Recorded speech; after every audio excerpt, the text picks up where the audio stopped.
Hi అందరికీ నమస్కారం. Welcome to self లో టారోట్ ఛానల్. ఈరోజు సెల్ఫ్ కేర్ వర్డ్ ఏమొచ్చిందో చూద్దాం. పామోడోరో టెక్నిక్. ఈ పామోడోరో టెక్నిక్ ఏంటంటే టైం మేనేజ్మెంట్ టెక్నిక్ మాట. ఇది ఎక్కువగా చదువుకునే వాళ్ళకైతే ఈ టెక్నిక్ బాగా యూజ్ అవుతుంది. ఈ పామోడోరిక్ టెక్నిక్ ఎలా అంటే ఇది తక్కువ సమయం పాటు మన పని మీద కాన్సన్ట్రేషన్ చేయడంలో ఇది టెక్నిక్ అనేది ఉపయోగపడుతుంది. ఈ టెక్నిక్ చేయడం వల్ల ఏంటంటే మన మనసు అనేది చురుగ్గా ఉంటుందన్నమాట. అసలు ఈ టెక్నిక్ ఎలా చేయాలంటే పామోడోరో అనేది ఒక టైం మేనేజ్మెంట్ పద్ధతి అనుకున్నాం కదా. ఈ పనిని 25 నిమిషాలు విభాగాలుగా విభజించాలి. అంటే 4 విభాగాలుగా విభజించాలి.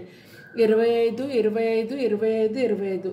ఈ 25 నిమిషాలు మీరు చదువుకునే వాళ్ళనుకో ఆ 25 నిమిషాలు చదువుకోవాలి. తర్వాత 5 మినిట్స్ బ్రేక్ తీసుకోవాలి. బ్రేక్ అంటే ఇంకా మళ్ళీ ఆ చదివే పని కాకుండా 2-4 అడుగులు వేయడమో, వాటర్ తాగి రావడమో, కాసేపు బ్రేక్, మళ్ళీ 25 నిమిషాలు చదువుకొని మళ్ళీ ఒక 5 మినిట్స్ బ్రేక్. ఇలాగా చేయడం వల్ల ఏంటంటే అలా 4 సార్లు 25 నిమిషాలు 4 సార్లు అయ్యాక ఫుల్గా 4 టైమ్స్ కంప్లీట్ అయ్యాక 15 నుంచి ఒక 20 మినిట్స్ పాటు ఫుల్గా రెస్ట్ తీసుకోవాలన్నమాట. ఫుల్గా రెస్ట్ తీసుకుంటే ఈ టెక్నిక్ ఏం చేస్తుందంటే మీకు ఏకాగ్రతని, కాన్సన్ట్రేషన్ అనేది పెంచుతుంది. ఈ 25 నిమిషాలు టైమర్ పెట్టుకోండి. ఆ టైమర్ మోగే వరకు వేరే పని మీద డిస్టర్బెన్స్ ఏమీ లేకుండా కరెక్ట్గా ఆ వర్క్ అయ్యేంత వరకు 25 మినిట్స్ దాని మీద కాన్సన్ట్రేషన్ చేయండి. ఇలాగా పని పైన పూర్తిగా దృష్టి పెడతారు. మీరు ఖచ్చితంగా 25 మినిట్స్ అయ్యాక 5 నిమిషాలు బ్రేక్ అనేది ఖచ్చితంగా తీసుకోవాలి. అలాగా కూర్చొని కంటిన్యూ చేయకూడదు. ఇలాగా చేయడం వల్ల ఏంటంటే వేరే మీకు ఫోకస్ అనేది ఎటు పోనివ్వకుండా ఉంచుతుంది. మళ్ళీ మీరు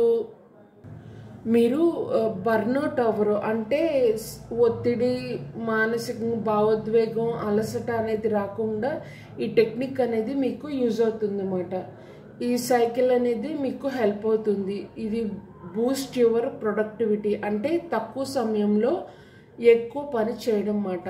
ఇది ఇలాగ చేస్తే మీరు తక్కువ సమయంలోనే ఎక్కువ చదవగలరు, ఎక్కువ ఏదైనా వర్క్ ఉన్నా చేసుకోగలరు. ఎలాంటి పని అయినా ఇలా విభజించుకొని ఉంటే మీరు ఖచ్చితంగా 25 నిమిషాల తర్వాత 5 నిమిషాలు బ్రేక్ అయితే తీసుకోవాలి. ఓకే.